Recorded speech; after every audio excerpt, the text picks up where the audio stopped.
ریاست تندرستی ولایت سوخت 38 طبیب را که وظیفه کسبیشان را نامطلوب انجام دادند جزاهای انتظامی داده است. از طرف ریاست تندرستی مونده کمیسی مرگ انجام ما هست که در همه ساحه ما سرمتخصص داریم. مثلا سرمتخصص جراحی، امراض درونی، گینکولوژی ما داریم.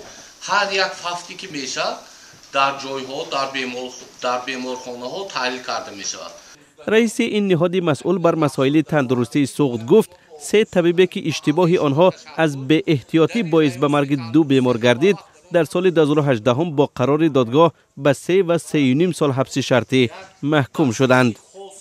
در این نشست از مرگ مژگانه باباجان وی 12 ساله ساکنی جماعت خستیورز ناحیه باباجان غفروف یادآوری شد.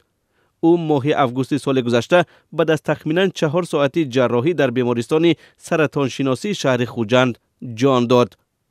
هنگام مدخوشکنی یعنی بهخوشکنی برای با جراحی تیار کردن از طرف دکتر مدخوش کننده شیرمرادوف دانیار به خطاگی راه داده شده، پژمرده شوی شوش و با همین راه زیاد هوا جمع شدن بین دیوارهای شوش به وجود آمده. این هوا به سیستم خونگذاری باباجان گذشته، در نتیجه امبلی هوایی یعنی گذشتن به قسم سیستم خونگذار و از کار ماندن دل سبب مرگ شده است.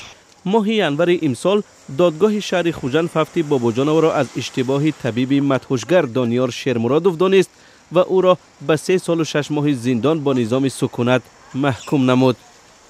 مرگ این بیمار با اشتباه طبیبان در شبکه‌های اجتماعی و بین ساکنان گفتگوزارهای زیاده را در پی داشت. پدر مژگانه بر این باور است که فقط این طبیب سببگار مرگ دخترش نبوده است.